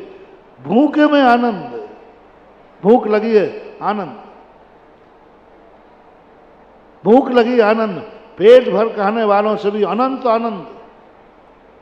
ये कला, ये चमत्कार तप में है, अनशन नाम के तप में है। और जो ऐसा आनंद देता है, बोले क्यों? भूख लगी है? वो लगी है। प्यास लगी है? बोले लगी है। तो फिर खा लो ना। नहीं, उपवास है, यही तो आनंद है। चूहे कूद रहे हैं, दुख लगी है, गर्मी पड़ रही है, गला सूख रहा है और आनंद में आ रहा है। कौन से साइंस में लिखा, कौन से विज्ञान में लिखा, कौन सा गणित है ये दुनिया का? कोई नहीं समझ पाएगा महानुभाव। इस गणित को समझ पाएगा मात उत्तम धर्म समझा पाएगा, तप धर्म समझा पाएगा कि भूख में क्या आनंद है। जन्म जन्म तक रोटियां खाने का पूरा आनंद एक तरफ रख दीजिए और एक दिन का उपवास का आनंद यदि आ जाए तो एक तरफ रख दीजिए। दहो भूख 2 दिन, 3 दिन, 4 दिन, 5 दिन। महावीर दया करने वाले नहीं है। मैंने कहा ना दुश्मन बद, एक दिन भी नहीं कहने वाले बेटा बेटा एक उपवास होगा, खा ले खा ले। वो क्या कहेंगे? दूसरा और कर ले रे। एक तो हो गया, अब तुम्हारी माँ देखो क्या कहेगी, अब बेटा एक हो गया, अब तो पार कर ले। और महावीर और जिनवानी क्या कहेगी? एक हो गया तो एक और कर ले, क्या फर्क पड़ता है? 2 होने के बाद तीसरा और कर ले। पूरी जिंदगी भर भूखे रखने की भावना है जिनवानी माँ को और उत्तम तप को। ये जिनवानी माँ को कब संतोषी होगी? तब जिंदगी में तू कभी एक दाना नहीं खाएगा, एक बूंद पानी नहीं पिएगा, तो इसको गर्व होगा मैं ऐसे बेटे की माँ हूं। और तुम्हारी माँ एक दिन नहीं खावे तो रो पड़े, और हमारी माँ नहीं खावे तो हंस पड़े, बोले अब आ रहा है मजा, मेरा बेटा बिना खाए जी रहा है। तप, उत्तम तप, संघर्षों के जीवन के साथ उलाहना मत देना, कोसना मत, कोसना मत। गुरु ने जहर दिया है, कोसना मत, बुरा मत कहना, ये मानना, ये मानना ये जहर ही मुझे अमर बना देगा। बस पहले देख लेना किसने दिया है, किसने दिया है? गुरु ने दिया, बस पी जाओ, पी जाओ, कोई फर्क नहीं पड़ता। जय विष्णु बुज्जंतो भेजो पुरुषो न मरणम व्याधि, जय पुग्गल कम सुदयम न वज्ज दे नानी। कर्मों के बीच में रह करके भी ज्ञानी को बंध नहीं होता, वैद्य के हाथ से जहर पी करके उसको मरण को प्राप्त नहीं होता। बस तुम्हें मानना है गुरु। बोलो तुम्हारे लिए ये धर्म है कि नहीं है? तो तुम्हें महानुभाव 10 उपवास करने वालों, जो तुम्हें भी भोजन में अनुकूल नहीं मिला, ये मानना धर्म भूखों मार रहा है, मर जाओ, अमर हो जाओगे। क्योंकि धर्म ने मारा है ना, धर्म ने भूखो रखा है ना, किसी और ने नहीं रखा। फिर धीरे धीरे क्लोज करते हैं, क्लोज करते हैं। अनशन नहीं बनता है तो उनोदर कर लो। अब आधा पेट खिलाना, ये सब दुश्मनी के लक्षण हैं कि नहीं? और वो लक्षण धर्म में दिख रहे हैं। अमोदरी, अनशन ने कहा अमोदर भी नहीं बनता मेरे से, तो ठीक है, रस परित्याग, रसों का त्याग करा के भोजन कराना कोई दुश्मन माँ का कारण हो सकता है। सच्ची माँ रसों का त्याग करा दिया, रस त्याग कर दो, नीरस भोजन, व्रत परिसंख्यान, सीधा कह दो ना कि तुझे भोजन करने नहीं देना। एक पे एक शर्त लगा दी, एक पे एक, नीरस करके आओ। फिर कहते हैं ऐसा कर, तू आहार को उठेगा, हाँ उठना तो है ही। अब देखना ताकत, देखना कितनी बड़ी प्लानिंग है इस सब धर्म की, कितनी बड़ी प्लानिंग है महावीर की, कितनी बड़ी प्लानिंग है जिनवाणी माँ की। जैसे तैसे पहले तो रोका कि नहीं तू खाएगा ही नहीं, नहीं माना तो आधा खिलाया, नहीं रस परित्याग। अब कहता नहीं रस परित्याग भी नहीं बनेगा। अब देखना जो ऐसा कर, तू विधि लेकर आहार को निकलना, विधि लेकर निकलना जिससे मिले ही नहीं। कठिन से कठिन विधि ले लो, मिले ही नहीं। इसका अर्थ जिनवाणी क्या चाह रही है? तू भूखे ही रहे। फिर जैसे तैसे विधि मिल जाए, लो साहब 32 ग्राम लेना, 32 संतरा रख दिए। यदि ये आ जाए तो नहीं खाना, ये आ जाए तो नहीं खाना। अंत में ज्ञानी सोचता है इतने नाटक करने की अपेक्षा मैं उपवास ही कर लेता हूं। हाँ तो उपवास करना, यही तो कह रहा था। एक खाने तक में इतनी शर्त, साता से जैन धर्म खाने भी नहीं देता। 32 संतरा रख दिए। 46 दोषों को टालना है, 46 दोषों को टालना। संसार में ऐसा कोई भी दर्शन नहीं है जो खाने पीने पे पाबंदी लगाता हो। खाने पीने पे जाकर के कुछ बोले पेट है खाना तो पड़ेगा, कोई दर्शन नहीं। किसी भी दर्शन में खाने पीने पे इतनी चर्चा नहीं, साधुओं को भी नहीं। 46 दोषों को टाल करके कोई भी दर्शन अपने साधु को, अपने फॉलोवर को भोजन की बात नहीं करता। वहां तो ये कहा जैसे तैसे भोजन करो। बौद्ध ने तो यहां तक कह दिया 46 दोष की बात कर रहे हो, शाकाहार नहीं मिले तो मांसाहार मिले तो खा लो, पेट ही तो भरना है। मरता क्या नहीं करता, मांसाहार की छूट दे दी उन्होंने। लेकिन दिगंबर जैन धर्म महावीर स्वामी कहते हैं नहीं, मैं तो पूरी ताकत लगाऊंगा कि तेरा आहार हो नहीं पाए, और करना है तो इतनी शर्तें पार करो। ये क्या तपस्या नहीं तो और क्या। हर चीज में, पूरे तप में सम्मान कहीं नहीं, विनय। सम्मान नहीं कराया तप ने। तप ने क्या कह दिया? प्रायश्चित, विनय, वैयावृत्ति आदि। विनय करो, सबकी विनय करो, विनय करना सीखो। ये नहीं कहा कि तू तप कर रहा है तो तेरी विनय करें लोग, नहीं, विनय करो, झुकना सीखो, मान का खंडन। प्रायश्चित, प्रायश्चित में क्या है? पश्चाताप करो, अंदर अंदर जलो, दुख मनाओ, मेरे से गलती हो गई। वैयावृत्ति, दूसरों की सेवा करो। सब के सब ये कष्ट के रूप में परिणत हैं। लेकिन कष्ट का फौलादी जीवन जिनका निकलता है, गमले के पेड़ को एक दिन पानी नहीं मिले मुरझा जाएगा। जो जंगल में संघर्षों से जीता है वो पहाड़ के ऊपर भी हरा भरा सदा दिखता है। उत्तम तप के माध्यम से, और उत्तम तप को जीतने का सबसे सरल तरीका है जो मैंने प्रारंभ में कहा था, इच्छा है। चलो सरल करके तुम्हें समझाता हूं। ऐसी इच्छा जो तुम जिंदगी में पूरी ना कर पाओ, वो इच्छा छोड़ दो। करो शुरुआत तप की, इच्छा निरोधो तप। जो जिंदगी में पूरी नहीं होना है वो इच्छा छोड़। कल्पना करो, पहले अपने आप में सोचो, क्या जिंदगी में पूरा कर पाओगे? अरबपति बनने का भाव आ रहा है। अरबपति बनने में कोई बाधा नहीं, बन सकते हो। पहले बन पाओगे? धंधा कौन सा है? बोले मूंगफली का ठेला लगाता है। अब बताओ, कोई इनकम का साधन ही नहीं। उन इच्छा को छोड़ो और उस इच्छा को खत्म करो जो कल मेरी, जो वस्तु मेरी थी नहीं, है नहीं, होगी नहीं, हम इस पर अपना परिणाम नहीं बिगाड़ेंगे। तप की शुरुआत करो।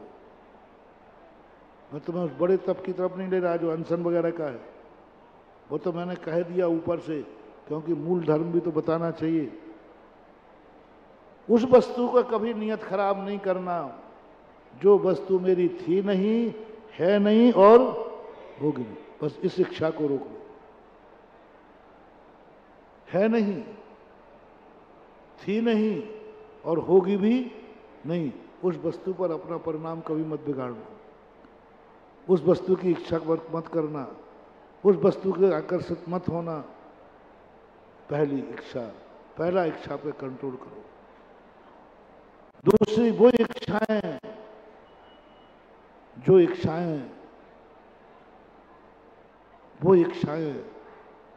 जो तुम्हारे खुद के लिए नुकसानदायक है,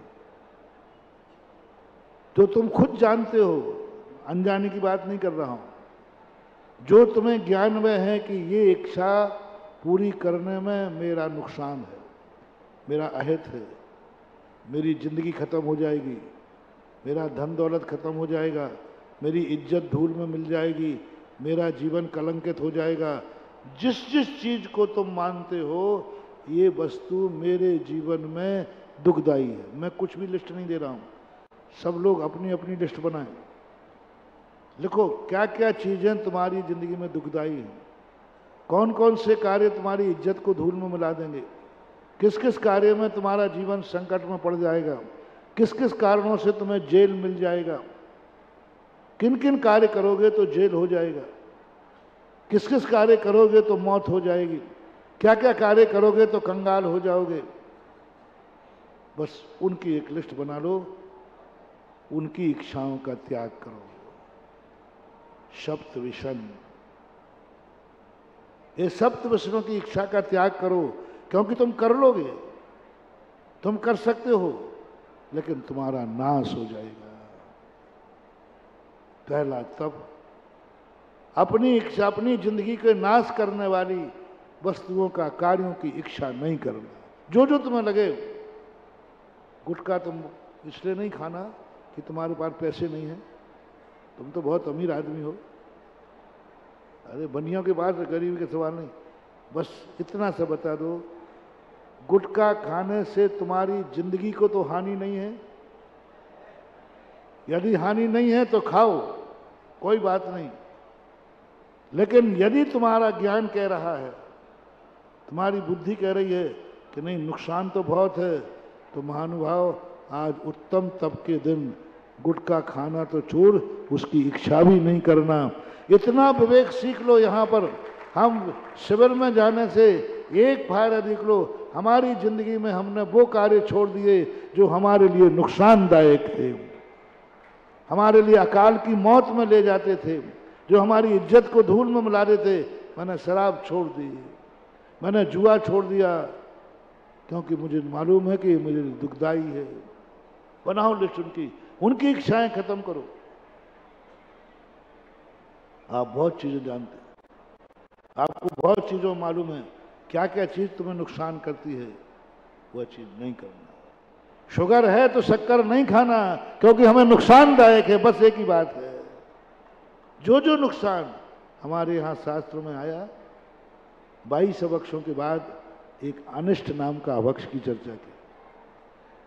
जो जो तुम्हारी जिंदगी को नुकसानदायक है वो सब अवक्ष है। अवक्ष किसे कहते हैं? जिसमें किसी के प्राणों का घात होता हो। तो और चीजें तो अवक्ष समझ में आ गई कि दूसरे जीवों का घात होता हो। जिस वस्तु खाने से स्वयं का घात होता हो वो भी अवक्ष है, चाहे वो रोटी क्यों ना हो। मान लो ऐसी बीमारी आ गई टाइफाइड, मोती झरा, उसमें अन्न खाने से नुकसान है। यदि तुमने रोटी खा ली तो आपको वही पाप लगेगा जो अभक्ष को खाने वाले का था, क्योंकि अभक्ष ने दूसरों का घात किया है, तुमने स्वयं का घात किया है। इसलिए अनिष्टकारी वस्तु नहीं, अभक्ष खाने का पापी है वो, क्योंकि उसने वो वस्तु खाई है जो उसको नुकसानदायक। शुगर वाला यदि शक्कर खाता है तो नियम से समझ लेना वो अभक्ष खा रहा है, एक मांस खा रहा है, और एक शुगर वाला शक्कर खा रहा है। वो दूसरे जीव को मार रहा है, ये स्वयं की हत्या कर रहा है, और आत्मघात से महाघात। अब शक्कर तो बुरी नहीं है ना, लेकिन किसको? जो तुम्हें घात करे, तुम्हें बीमारी करे, तुम्हें मौत के घाट उतार दे। जिसको कोलेस्ट्रॉल बढ़ गया है, बाईपास सर्जरी, डॉक्टर ने कहा घी तेल खाएगा तो मरेगा, फिर भी खा रहा है, तो आत्महत्यारा है, वो अपना खुद का घात कर रहा है। क्योंकि घातक चीजें, स्वयं घातक चीजें नहीं खाना, स्वयं विनाशक कार्य नहीं करना, जिसमें स्वयं की इज्जत धूल में मिल जाए वो नहीं करना। इतनी इच्छाओं का निरोध कर लो, कोई कठिन नहीं है, इसमें कोई शक्ति नहीं है। तीसरी इच्छा वो कर लो जो अपनों को पसंद नहीं है। तुम जिसको अपना मानते हो, माँ बाप को, भाई बंधु को, पति पत्नी को, बेटों को, आप घर में बैठो, हमारी बात मत मानो, जिनवाणी की बात मत मानो। आज उत्तम तप के दिन तुम अपने परिवार, जिनको तुम बहुत चाहते हो, जो तुम्हारे घर परिवार के हैं, उनसे पूछो तुम्हारे लिए मेरी जिंदगी में क्या अच्छा नहीं लगता। तो आज तुम्हें नियम लेना है, जो हमारे परिवार के लोगों को अच्छा नहीं लगता, जो हमें अपनों को अच्छा नहीं लगता, आज के बाद वो कार्य नहीं करेंगे। ये गृहस्थ का सबसे बड़ा तप हो जाएगा। मत करो उपवास, ठीक है, हमारा उपवास तो कठिन है, हमारी क्रियाएं तो यथाशक्ति का, बस इतना करो। जो अपनों को, जो माँ बाप को बुरा नहीं है, उस कार्य को करने की इच्छा मत करना। जो तुम्हारी पत्नी की इच्छा नहीं है, उस कार्य को मत करना। जो तुम्हारे बच्चों की इच्छा नहीं है, नहीं करना। परिवार की जो इच्छाएं नहीं है, ऐसे कार्य को छोड़ दोगे तो भी तुम्हारा धर्माचार तो नहीं होगा, लेकिन कुलाचार का तप तो हो ही जाएगा। हम वो कोई कार्य नहीं करते जो हमारे परिवार को बुरा लगे, क्योंकि हम परिवार को बहुत चाहते हैं। अब 2 मिनट धर्म की बात कर लो। यदि तुम और अच्छे धर्मात्मा हो, तुम्हारा कोई गुरु है कि नहीं? कम सुना मैंने, बहुत है, सुनाई आ गया, सुनाई। हाँ, छतराल था गुरु, कुछ नहीं फर्क पड़ने वाला। गुरु बनाने का अर्थ है, यदि तुमने गुरु को चाहा है तो वह कार्य मत करना जो गुरु को पसंद नहीं है, क्योंकि तुम्हारा गुरु है। यदि गुरु बनाने के पहले ये संकल्प कर लेना, मैं वह कार्य नहीं करूंगा जो मेरे गुरु को पसंद नहीं है। जो पसंद है वो करना, नहीं करना की बात नहीं कह रहा हूं, वो नहीं कह रहा हूं मैं, अभी उसके लिए बताऊंगा। जो पसंद नहीं है उस कार्य को नहीं करना सबसे बड़ा गुरु के द्वारा किया हुआ तप है, सबसे बड़ा तप। जो मेरे गुरु को पसंद नहीं वो मैं नहीं करूंगा। इसी प्रकार तुम्हारी कोई जिनवाणी माँ है कि नहीं? बस जो मेरी माँ को पसंद नहीं, पूछ लेना माँ मैं श्रावक हूँ, पूछ लेना गुरुदेव मैं श्रावक हूँ, मैं पिता हूँ, मैं बेटा हूँ, मैं फलाना, जो भी आप हो अपने आप में। अब इस कार्य में, इस पद पे इस रहने के साथ साथ मैं वो कार्य नहीं करना चाहता हूं जो आपको पसंद नहीं है। जिनवाणी के पन्ने पे पढ़ो हो, उसमें बहुत सारी बातें लिखी, और अंत में कर सको तो मैं वह नहीं करूंगा जो मेरे भगवान को पसंद नहीं है। यदि ये नियम लिया तो समझ लूंगा कि आप मेरे हैं। जो पसंद नहीं है वो नहीं करना, इसमें यथाशक्ति नहीं लगाना, क्योंकि निषेधात्मक है। अब इसको दूसरा जो तप की बात जो मैंने प्रारंभ में शुरू की थी, वो है वो, उसमें मैं आदेश नहीं दूंगा। जो माँ बाप को, परिवार को, गुरु को, जिनवाणी को, भगवान को पसंद नहीं है, वो तो टेक टू ऑर्डर, आपको करना ही नहीं है, किसी भी हालत में नहीं करना। मरना पड़े तो मर जा, लेकिन वो कार्य नहीं करेंगे जो मेरी जिनवाणी को पसंद नहीं है। मैं गुटखा यही त्याग कराता हूं, जो बोल प्राण निकल जाए तो भी नहीं खाएगा, यानी तू मरे तो मर जा। गुटखा खा के जिंदा रहना ठीक नहीं है, गुटखा के बिना मर जाता है तो भी ठीक है। क्या कहा? शराब पीकर जिंदा रहना ठीक नहीं है, शराब के बिना मरे तो मर जाए तो उससे कोई नुकसान नहीं है। मरे तो मर जाना, लेकिन खाना मत, इसमें कोई शक्ति की बात नहीं है। दूसरा पहलू है उत्तम तप का, वही करना जो तुम्हारे हित में हो। अहित में हो उसमें शक्ति नहीं है। अब वही करना जो तुम्हारे हित में हो, यथाशक्ति। अब इसमें लगा रहा हूं यथाशक्ति। परिवारजनों को जो पसंद हो वही करना, यथाशक्ति। गुरु महाराज को जो पसंद हो वही करना, यथाशक्ति। अभी तक के धर्मों में यथाशक्ति शब्द नहीं था। क्षमा में नहीं, मानव में नहीं, किसी भी धर्म में यथाशक्ति नहीं लगा था। ये दो धर्म ऐसे आएंगे जिसमें यथाशक्ति शब्द पूरे साथ पड़ा है।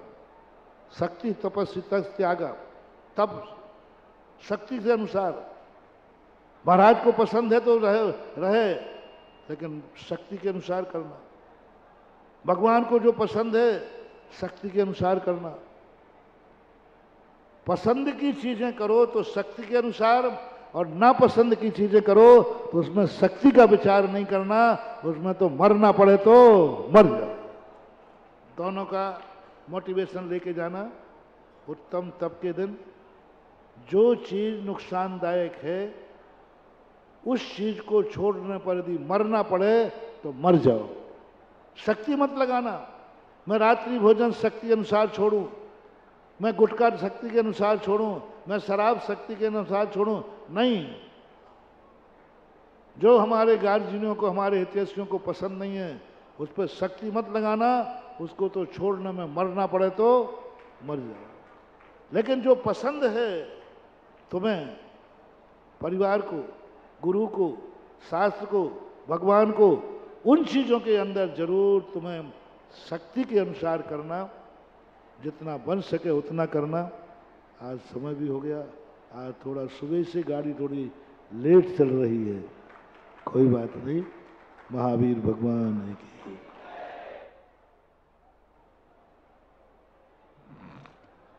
तो मित्रों, आज तप के दिन जो हमारे पास सबसे बड़ी सीख है वो वही है कि जो अपनों को अच्छा नहीं लगे वो कभी ना करना।